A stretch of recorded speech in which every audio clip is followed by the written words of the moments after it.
नमस्कार दोस्तों, मेरा नाम है अभय सिंह और आपका बहुत बहुत स्वागत है स्मार्ट स्टडी विद अभय पर। आशा करता हूं आप सब बहुत अच्छे होंगे। दोस्तों, जवाहर नवोदय विद्यालय प्रवेश परीक्षा कक्षा 6 2022 जो कि 30 अप्रैल 2022 को प्रस्तावित है, ठीक है ना। और मैं कल से ही आप लोगों के लिए प्रैक्टिस सेट शुरू कर चुका हूं मेरे दोस्त, कि आपको ज़्यादा से ज़्यादा मैं क्वेश्चन करा सकूं, जिससे कि आपका एग्जाम में बहुत बढ़िया नंबर आ जाए और आपका एक सीट कंफर्म हो जाए, ठीक है। तो मेरे प्यारे बच्चों, यदि आप इस चैनल पर नए हैं तो चैनल से जुड़ने के लिए प्लीज सब्सक्राइब वाला बटन जो है प्रेस कर दें और साथ में बगल में वहीं पे बेल आइकन होगा, उसको दबाना मत भूलिएगा, ताकि मेरे वीडियो के सारे अपडेट्स आप तक पहुंचती रहे, ठीक है। आज के इस वीडियो सेशन में हम लोग अंकगणित के कुछ महत्वपूर्ण प्रश्न को करेंगे और चलिए आइए देखते हैं कौन कौन से वो क्वेश्चन है।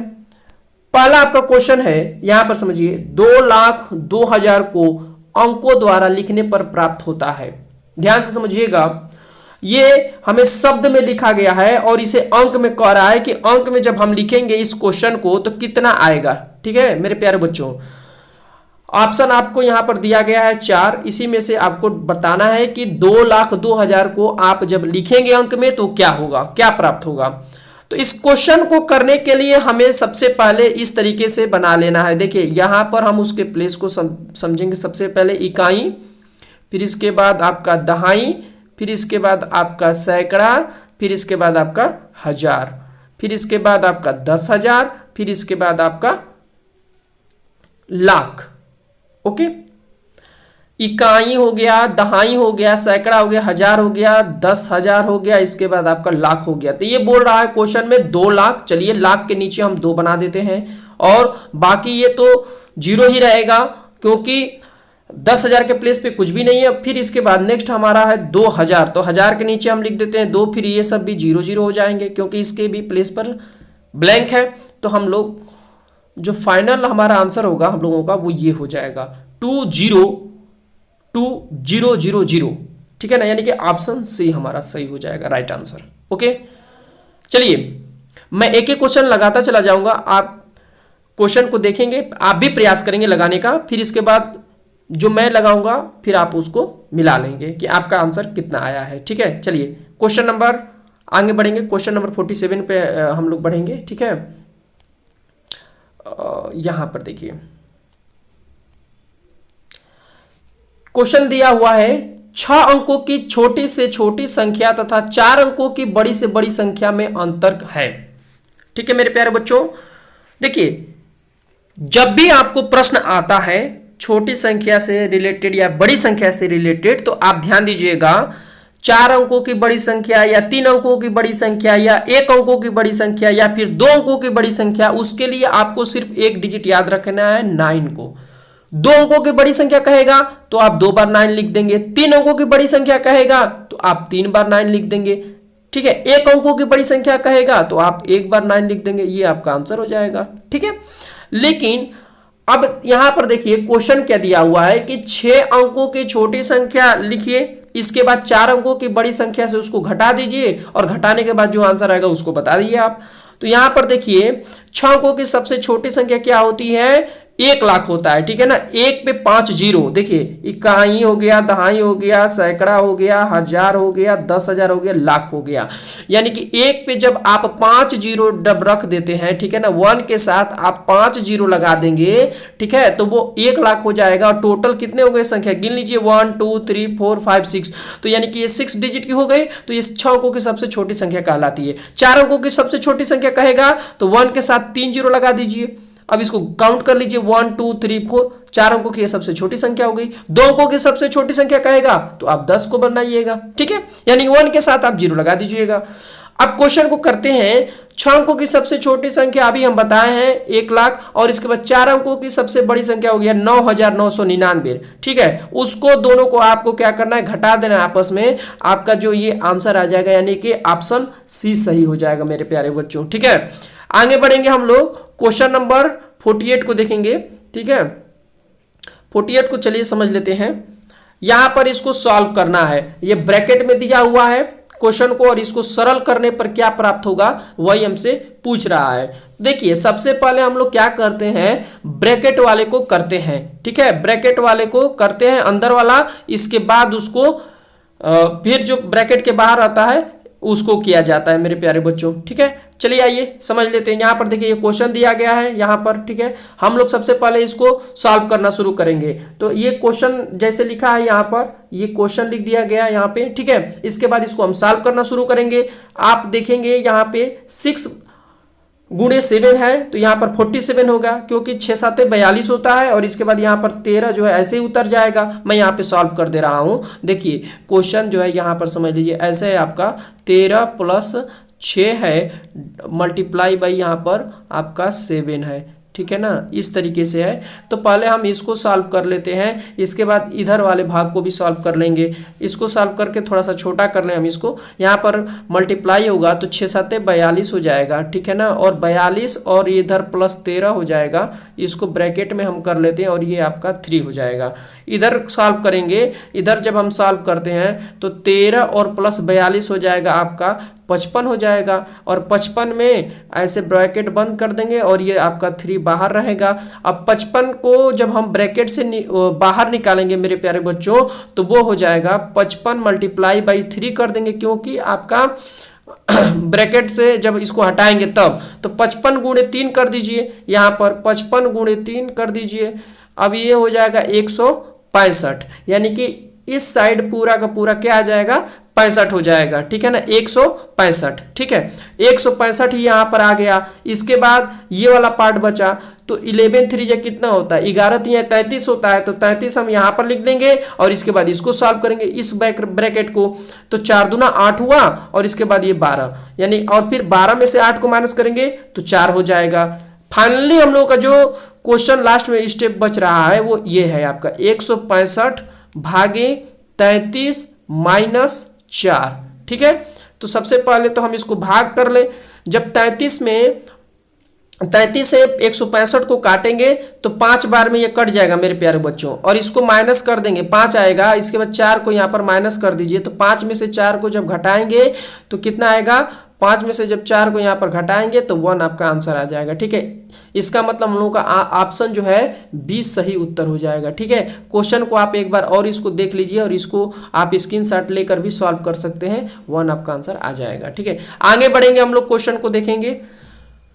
देखिए यहाँ पर लिखा है प्रथम 4 अभाज्य संख्याओं का योगफल क्या है। प्रथम 4 अभाज्य संख्याओं का योगफल क्या है, 10 होगा कि 11 होगा कि 26 कि 17। अभाज्य संख्या समझ लीजिए मेरे प्यारे बच्चों, प्रथम 4 बोला है ना, माफ करिएगा, प्रथम 4 बोला है। तो प्रथम 4 जो अभाज्य संख्या है वो आपका होता है 2 3 5 7। ठीक है ना, अब 2 हो गया, 3 हो गया, 5 हो गया, 7 हो गया, ये प्रथम 4 हो गई। अब इसको आपस में ऐड कर दीजिए और जो आंसर आएगा वो आपका उत्तर हो जाएगा। ठीक है, तो 3 2 5 हो गया और ये भी आपका 5 हो गया और प्लस 7, यानी कि 5 5 ये हो गए 10 और इसके बाद आपका ये हो गया 7, यानी कि 17 आपका उत्तर हो जाएगा। ऑप्शन डी सही हो जाएगा। ठीक है मेरे प्यारे बच्चों, आगे बढ़ेंगे हम लोग। देखिए अगला आपका क्वेश्चन है 12 सही 1/16 का दशमलव समतुल्य है। तो इसको पहले हम बदल देंगे भिन्न में, ये तो आपका मिश्रित भिन्न है। ठीक है ना, अब इसको हम नॉर्मल भिन्न में बदल देंगे। इसका इन दोनों में 12 और 16 का मल्टीप्लाई करेंगे और जितना आएगा उसमें +1 करके बटा में उसको करेंगे। यहाँ पर देखिए इस तरीके से 12 और 16 में जब मल्टीप्लाई करेंगे तो 192 आएगा, 192 आएगा और ये ये 1 जो दिया गया है ऊपर उसको प्लस कर देते हैं और इसके बाद बटा में 16 कर दीजिए, यानी कि जो आपका वो बनेगा भिन्न का जो रूप बनेगा वो 193/16 बनेगा। ठीक है, और 193 में जब आप 16 का भाग देंगे तो 12.0625 आपका आंसर, यानी कि सी वाला सही हो जाएगा। आप इसको भाग दीजिएगा, 12.0625 आपका आंसर आ जाएगा। ठीक है, आगे बढ़ेंगे हम लोग, अगले क्वेश्चन की तरफ बढ़ेंगे मेरे प्यारे बच्चों। क्वेश्चन नंबर 51 को देखिए, वह कौन सी संख्या है जो 4 8 6 तीनों संख्याओं का गुणज है। ठीक है, 4 8 और 6। तो इसका हमें आंसर निकालने के लिए सबसे पहले इसका हम लोग एलसीएम लेते हैं। 4 और 8 और इसके बाद 6 का एलसीएम ले लीजिए। एलसीएम कैसे लिया जाता है मैं आपको बता दे रहा हूँ। यहाँ पर हम लिखते हैं 4, 8 और 6 इस तरीके से, और इसका एलसीएम ले लीजिए। 2 से कटाएंगे तीनों को, 2 दूनी की 4, 2 चौके 8 ये हो जाएगा, 2 तिहाई 6 हो जाएगा। ठीक है, 2 से कटाइए, 2 एकम 2 हो गया, 2 दूनी 4 और 2 तिहाई आपका माफ करेगा, ये तो 3 ही रह जाएगा क्योंकि ये तो ऑलरेडी 2 तिहाई 6 कटा दिए हैं। अब नीचे हम ले जाएंगे 2 से, ये एक बार हो गया और 3 तो कटेगा नहीं, 3 ऐसे ही रहेगा यहाँ पे, तो एक बार 3 से भी लेके चले जाएंगे, ये भी 1 हो जाएगा, ये भी 1 और ये 3 वाला भी 1 हो जाएगा। अब बचा ये, तो ये आपका इस एलसीएम हो गया, मल्टीप्लाई कर देंगे 2 का 2, 2 और 3, यानी कि ये बना हम लोगों का 2 और एक यहाँ पे 2 है उसको कर लेंगे, फिर इसके बाद एक और 2 है, फिर 3 बराबर कर देंगे, निकालेंगे इसका। 2 दूनी की 4, 4 दूनी 8, 8 तिली के 24, यानी कि 24, यानी कि 24 आ रहा है। तो 24 से अब हम चेक करेंगे मेरे प्यारे बच्चों कि 24 से इन तीनों में, चारों में से कौन सा संख्या कट रहा है। ठीक है, तो सी वाला जो ऑप्शन है ना वो सही होगा, क्योंकि 696 को जब हम 24 से भाग देते हैं, 24 से जब डिवाइड करेंगे 696 को, तो ये पूरा पूरा जो है कट जाएगा। ठीक, चलिए आगे बढ़ेंगे हम लोग। ऐसा क्वेश्चन आएगा आपको कभी भी करने के लिए, तो आप सबसे पहले एलसीएम निकाल लीजिएगा। एलसीएम निकालने के बाद इन नंबर को हम लोग क्या करेंगे, चेक कर लेंगे, और जो नंबर पूरा विभाजित हो जाएगा वही उस संख्या का गुणज कहलाएगा। ठीक है, आगे हम लोग बढ़ेंगे। आगे प्रश्न को हम लोग देखेंगे। देखिए यहां पर लिखा हुआ है, साफ साफ समझेंगे क्वेश्चन को। वह बड़ी से बड़ी संख्या जो 270 तथा 426 को भाग करने पर प्रत्येक अवस्था में 6 शेषफल देती है। ठीक है ना, यानी कि 270 तथा 426 को जब भाग किया जाता है, एक संख्या है उससे भाग जब दिया जाता है तो 6 जो है शेषफल बच जाता है। तो इसको कैसे करना है आपको ध्यान दीजिएगा। 270 में आपको क्या करना है, पहले 6 माइनस कर देना है। ठीक है, 6 माइनस कर दीजिए तो ये कितना आएगा, 4 हो जाएगा। 6 4 10 होता है, ये 4 हो गया और ये 6 हो जाएगा, क्योंकि 7 वाला इसको हाथ से लिख दे दिया है, और यहां पर हो जाएगा 264 ये हो गया। ठीक है, और इसके बाद ये आपका क्या हो जाएगा, 420 हो जाएगा, क्योंकि हम 6 माइनस कर देंगे 426 में से, क्योंकि हमेशा वो प्रत्येक अवस्था में 6 शेषफल बच जाता है। ठीक है, तो 2 संख्या हम लोगों का कौन कौन मिला, एक तो मिला 200 आपका 64 मिल गया। ठीक है, और दूसरा आपका 420 मिल गया। तो 264 और 420 का मौसा निकाल देंगे। अब मौसा निकालने के बाद जो आंसर आएगा वही आपका उत्तर हो जाएगा, यानी कि ऑप्शन ए 12 आएगा। चलिए हम आपको निकाल के दिखा भी देते हैं। 264 से भाग दे दीजिए 420 में। ठीक है, हम भाग देंगे, 1 टाइम ये जाएगा, 264 यहाँ पर लिख देंगे। ठीक है, माइनस करेंगे, यहाँ पर हो जाएगा 6, इसको हम करेंगे, यहाँ पे हो जाएगा 5 और ये हो जाएगा 1, 156। फिर 156 में भाग दीजिए इसका 264 का। 264 का जब भाग देंगे जैसे ही, तो 1 मिनट, इसको थोड़ा सा पेज भर गया, मैं 156 का 264 यहाँ पर लिख देता हूँ। 156 था और यहाँ पर 264। ठीक है, आप वीडियो को रोक कर स्क्रीनशॉट लेकर आप उससे भी कर सकते हैं। अब इसको मैं भाग दे रहा हूँ, एक बार में चला गया, यहाँ पे 156 लिख देता हूँ। ये हो जाएगा आपका 14 में से 6 जाएगा तो 8 बच जाएगा। यहाँ पर हो गया आपका 5, 5 में से 5 को जाएंगे तो 0 ही बचेगा, और आपका 2 में से 1 को करेंगे तो 1 ही बचेगा। 108 हो गया। ठीक है ना, 108 को फिर हम 156 से भाग कर देंगे। ठीक है, एक बार में लेकर जाइए 108 को। यहाँ पर कितना बच जाएगा, यहाँ पर बच जाएगा आपका 8 बच जाएगा, और ये यहाँ पर 4 बच जाएगा। ठीक है ना, 4 बच जाएगा, 48 आ गया। अब 48 को 108 से भाग दे दीजिए। अब 48 को 108 से भाग दे दीजिए मेरे प्यारे बच्चों। अब ये कितना हो जाएगा, 48 दूना होता है 96। ठीक है ना मेरे प्यारे बच्चों, 96 होता है। अब 8 में से ये नहीं जाएगा तो 18 हो जाएगा। 18 में से 6 को माफ करेगा, ये हो जाएगा। 8 में से 6 को माइनस करेंगे तो यहाँ पर 2 हो जाएगा, और यहाँ पर 10 में से को 12। ठीक है ना, 12 है। 12 को फिर 48 से भाग दे दीजिए। यहाँ पर 12 चौक 48, यहाँ पर हो गया आपका, कट जाएगा 48 से। ठीक है ना। ये 48 पूरा पूरा कट जाएगा, 12 से भाग देने पर ये आपका 0 0 हो गया, यानी कि टोटल आपका यहाँ पे 12 से ये संख्या कट गई, तो आंसर आपका क्या हो जाएगा, 12 हो जाएगा। ठीक है, यहाँ पर देखिए लिखा भी है, आपका ऑप्शन ए सही हो जाएगा। आगे बढ़ेंगे हम लोग, क्वेश्चन नंबर 53 को देखते हैं। 7.7, 7.07, 7.007 तथा 77.0077 है ना, यानी कि 77.0077 का योगफल होगा। क्या होगा इसका योगफल? अब इसको जोड़ेंगे हम लोग, यहाँ पर देखिए इस तरीके से जोड़ेंगे, योगफल हमारा आ जाएगा। ये ऑप्शन आपका भी सही उत्तर हो जाएगा। ठीक है, आगे बढ़ेंगे हम लोग, यहां पर देखिए सरल करने पर मान कितना आएगा, इसको सॉल्व करना है। अब इसको इसमें मल्टीप्लाई कर लेंगे, फिर इसके बाद जितना आएगा फिर इन दोनों को उसमें ऐड कर देंगे, आंसर हम लोगों का आ जाएगा। ठीक है, चलिए हम यहाँ पर देखिए बता देते हैं। अब देखिए यहाँ पर 15 तिहाई कितना होता है, 45 होता है ना, तो 45 इधर हो गया, पॉइंट लगा दीजिए, और 15 तिहाई भी 45 होता है, ये भी 45, यहाँ पर 3 अंक पर लगा है दशमलव, तो 3 अंक गिन के आप लगा दीजिए, ये पॉइंट लग गया, 0 तो रहेगा ही। देखिए ऐसे होगा मेरे प्यारे बच्चों, 3.003 है, मल्टीप्लाई है 15 का। ठीक है, इसको गुणा कर दीजिए 15 से, तो 15 तिहाई कितना हुआ, 45 होता है ना, 45 होगा, ये 100 होता है।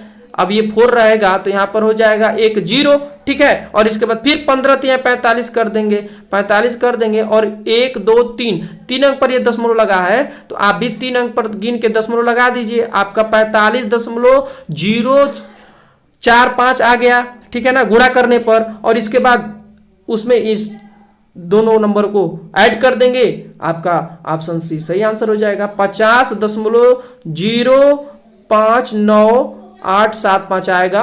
तो इधर की संख्या को नहीं लिखेंगे, डायरेक्ट हम 50, क्योंकि वो एकदम वैल्यू करेक्ट आ जाएगी। ठीक है ना, आगे बढ़ेंगे हम लोग, अगले क्वेश्चन की तरफ बढ़ेंगे। यहां पर देखिए, यहां पर समझिए, एक रेलगाड़ी दिल्ली से 8:15 पर AM पर चलती है, ठीक है ना, तथा अजमेर 2:30 पर पहुंचती है। रेलगाड़ी द्वारा दिल्ली में अजमेर पहुंचने में लगा समय, देखिए ये क्वेश्चन थोड़ा सा समझिए, या थोड़ा सा मिस प्रिंटिंग है लग रहा है, मैं पढ़ दे रहा हूं पूरा अच्छे से। एक रेलगाड़ी है जो कि दिल्ली से अजमेर के लिए 8:15 पर चलती है, ठीक है, और 2:30 बजे पहुंच जाती है। अब रेलगाड़ी को, मतलब कि रेलगाड़ी को दिल्ली से अजमेर पहुंचने में कितना समय लगा, यहाँ पर दिल्ली में नहीं, दिल्ली पहुंचने पर मतलब कि कितना समय यहाँ पर लगा, ये निकालना है।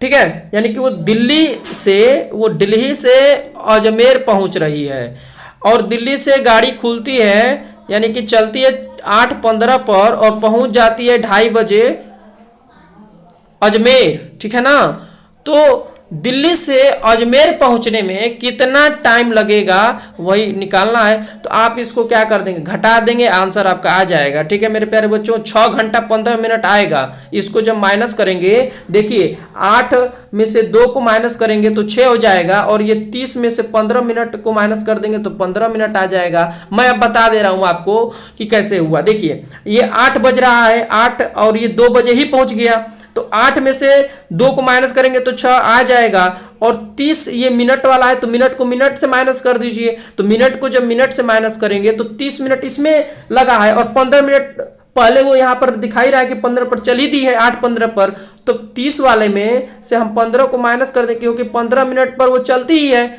ठीक है ना, वो ट्रेन 15 पर ही चल रही है, 8:15 पर, तो इसीलिए आपका 6 घंटा 15 मिनट आंसर सही हो जाएगा। ठीक है ना, आई होप कि ये वीडियो आपको अच्छा लगा होगा। फिर भी कुछ भी सवाल पूछना है मेरे दोस्त तो आप कमेंट्स करके पूछ सकते हैं, और मेरे वीडियो के सारे अपडेट्स को पाने के लिए प्लीज चैनल को सब्सक्राइब करना ना भूलें। आज के लिए इतना ही। वीडियो अगर मैं अच्छा लगा होगा तो लाइक जरूर करिएगा मेरे दोस्त। फिर कल मिलेंगे नए वीडियो के साथ, तब तक के लिए थैंक यू एंड जय हिंद दोस्तों।